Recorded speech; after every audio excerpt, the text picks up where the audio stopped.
harvested morning, shattered those bright dreams. Wait.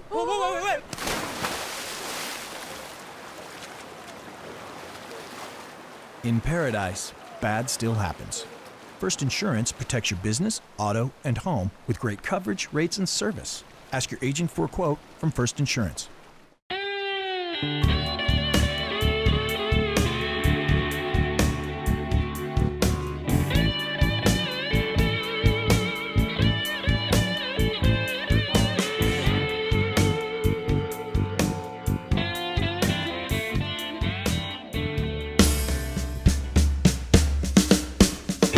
How long has Modern Shoe Repair been in this location? At this particular location, we've been here 3 years now. My father had started this company at Pearl Ridge Shopping Center in 1974, and it was Ken's Shoe Repair at the time. And then my dad decided to go back to work for the Pearl Harbor electrician, and he sold the company. And then from there, I went to work for Joe Pacific's in Ala Moana Shopping Center. I worked for that man for about 8 years doing shoe repair work. And from there, I've worked with other shoemakers on the island for a little while. And then I moved to Maui and opened up our own company there. And we had that company, Testers Shoe Repair, for a little over 20 years. The motorcycle community, they wear their boots a lot. Yes, they do. Do they have any special concerns? Uneven wear, or you have any problems like that, or if you think that the treading is smooth and you need to get it so you have grip. When you step down off your bike, you don't want to be slipping and falling. I do this especially for like the Honolulu Police Department. I replace the solo boots. I spoke with an officer. He brought in his solo boots, and he tells me that when he steps on the markings on the asphalt, it's really slick, and sometimes they slip and they lose balance and the bike falls on them.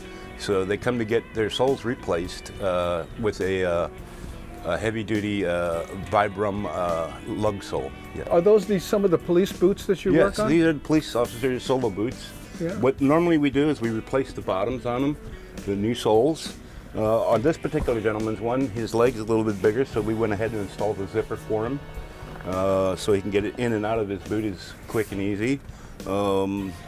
But generally for the police solo boots, we do replace their soles, even when they're brand new, such as this one. This is a brand new sole.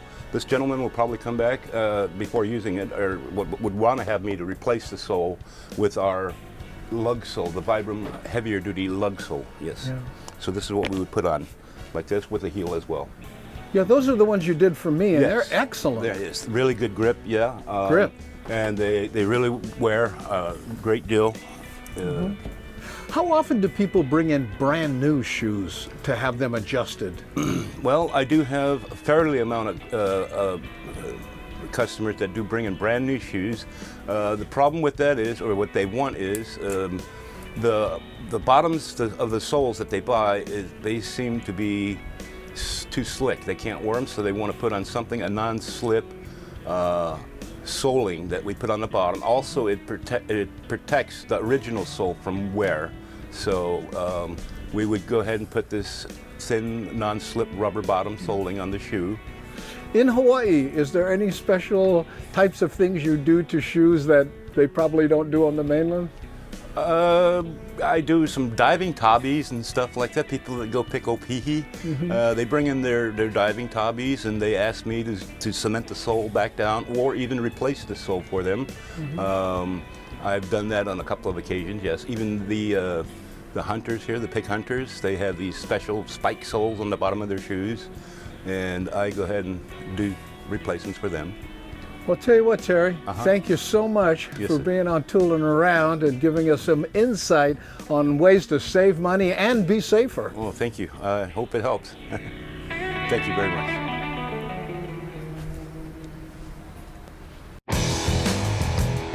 Construction is back, and I'm proud to give a lift to the hard-working men and women building our communities. I'm Doc Bailey of Doc Bailey Cranes and Equipment, a 25-year industry veteran providing cranes and bucket trucks. We are always reliable, always confident, and if there's a problem, we'll never leave you hanging. We service everything we rent and provide some of the best operators. So call Doc Bailey, 888-DOC-BAILEY or 888-DOCBAILEY.com.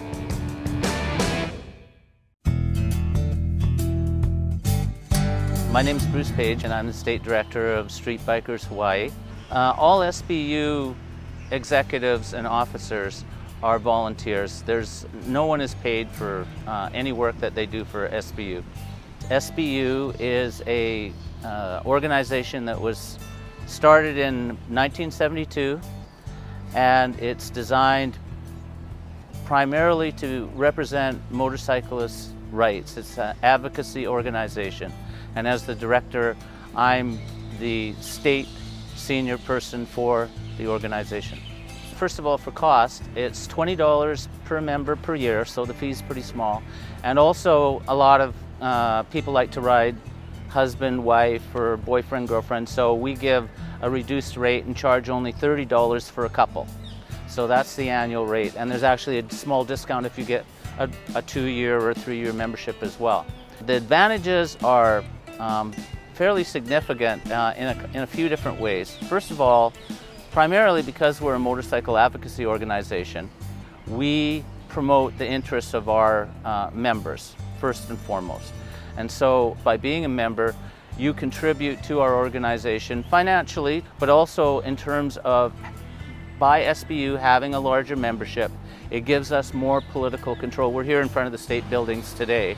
And the reason we're here is because primarily SBU is an advocacy organization that promotes motorcycle rights legislation, or if there's legislation that is not supportive of motorcycle rights, then we obviously oppose that as well. So the more members we have, the more political power we have. We have a toy run every year. We might talk about that a little bit. Most of the funds really actually go back into the community, because besides being a motorcycle advocacy organization, we also are a community organization. We're nonprofit, and we support a lot of social benefit events or individuals or groups that need assistance. We have a lot of friends in government, and so when these bills first come out, quite often they let us know that there's going to be a bill that might be of interest to SBU, that might be controversial. Then what we do is we look at the bill, we read it, we investigate it, we try to decide how it's going to affect both our members and the Hawaiian motorcycle community as a whole. If we believe that it's not in either's interest, then what we usually do is we start by approaching the individual representative or senator that is advancing the bill, the person that usually is responsible for writing the bill and bringing it to its first reading. That's who we approach to discuss. A major factor in motorcycle accidents is motorists not seeing the motorcycle. And in fact, there's a very famous report called the Hurt Report, which investigated motorcycle accidents back in the late 1970s. And it was the largest motorcycle analysis ever done. And over 60% of all accidents that involve motorcycles are caused by motorists, and they're caused because the motorist does not see the motorcycle. There's a couple of things that we support strongly. One is motorcycles taking the safety driver's course, the motorcycle safety driver's course, because motorcyclists have to be aware that cars don't see them. So they have to be proactive. They have to drive safely. But then secondly, we also need to make motorists more aware of the presence of motorcycles as well. So you're right, that's the motorist side of things is a problem, but it's a problem that can be overcome by more involvement between the motorcycle and the motorist community, and especially government organizations and institutions that deal with highway safety and traffic design are very helpful in bringing that to both motorcycles' attention and motorist attention. Well, I think that one of the things that the legislators are concerned with is the belief that motorcycles are responsible for most motorcycle accidents. And the facts are that they're not.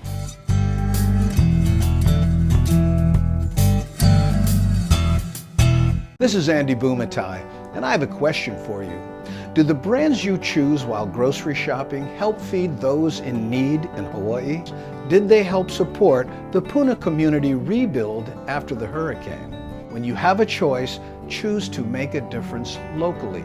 Choose Hawaiian Values. And by the way, if you don't see Hawaiian Values products at your grocer, club, or retailer, ask them to carry Hawaiian Values and support our local community. Hi, welcome to the MotoVlog. I'm obviously not on my motorcycle, and the reason for that is I'd like to talk a little bit about how riding a motorcycle has affected the way I drive. Even the car I drive is affected by being a motorcycle rider. You see, I'm the spokesperson for Honolulu Buick GMC Cadillac here in Hawaii. And as part of that deal, I get a company car. And they said, you know, what do you want to drive? Now, I'm so used to getting 55 to 60 miles per gallon, because I ride my bike very conservatively, that even the best gas cars are hard-pressed to get that kind of mileage. So I chose this electric car, which, according to this little computer over here, says I'm averaging about 68 miles per gallon. Another effect of riding a motorcycle that has translated over to my car is I drive like I'm invisible, because that's how you need to ride a motorcycle, right? Even when I taught my kids how to drive, you know, I would do this thing I called scanning for idiots, right? I say, okay, you see this guy on the opposite side of the street pulling out of that parallel parking space? Now, your assumption is that he's going to pull out and go this way. Sometimes they'll pull a U-turn there and boom, suddenly they're right in front of you. Once you've been on the receiving end of people in cars doing questionable things, when you're on the opposite side of that coin, your ears perk. For instance, whenever I make a left turn, I'm always looking for motorcycles, because I can't tell you how many people are hurt by people, you know, about to make a left turn, right? And then they look for some 4,000-pound vehicle. They don't see it. They just turn that car and bam, run into a 400-pound vehicle. Now you have to understand, this is an issue because when that happens, the driver of the car goes to the body shop and the rider on the motorcycle goes to the hospital. Big difference. Which is another thing that translates over from motorcycling. I remind myself that this activity has an element of danger. Now, I'll be doing a motorcycle MotoVlog on danger and motorcycling, but most motorcyclists are aware of that, and they have a heightened sense of awareness because of it. But many car drivers are kind of lulled to a false sense of security. But this is a huge piece of metal rolling down the road at what? I'm going 54 miles an hour. And it's still at that speed. You hit something, it's an issue. Another thing that I don't do in the car that's pretty much impossible to do on a motorcycle, and that's eat. I can't tell you when I'm on a motorcycle how often I look over and I see somebody munching on a big burger with a milkshake in the other hand, and you know, and they're eating. Now, I don't eat in the car for a couple reasons. Number one, I live in Hawaii, and you know, you got to worry about roaches, and one, you know, piece of meat half the size of a grain of rice to a roach is like you and I walking through the forest and seeing a Thanksgiving turkey, right? Hey, look at this rock, you know.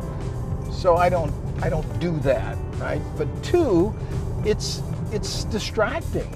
It's funny how texting is illegal, but you can eat a burger and do your makeup and nobody, you know, blinks an eye about it. I've actually seen people reading books when I'm on my bike, riding it. What, pal? Another thing and I'll finish with this because I don't want to get too whiny, and that is, I enjoy myself when I drive. I remind myself to do that. Because when I'm on the bike, like I said, I've never been a go fast guy because I want to look around. I want to enjoy the scenery. It's the journey, not the destination. Most motorcyclists realize that. So when I'm driving like this and I see people passing and zooming around, trying to get to where they're going, and a lot of people, it's like some kind of game. You know, if they can get there faster than you, they win. To me, it's guess what? I win because I've organized my life where I can relax and never have to be in a hurry. Ride safe, my friend.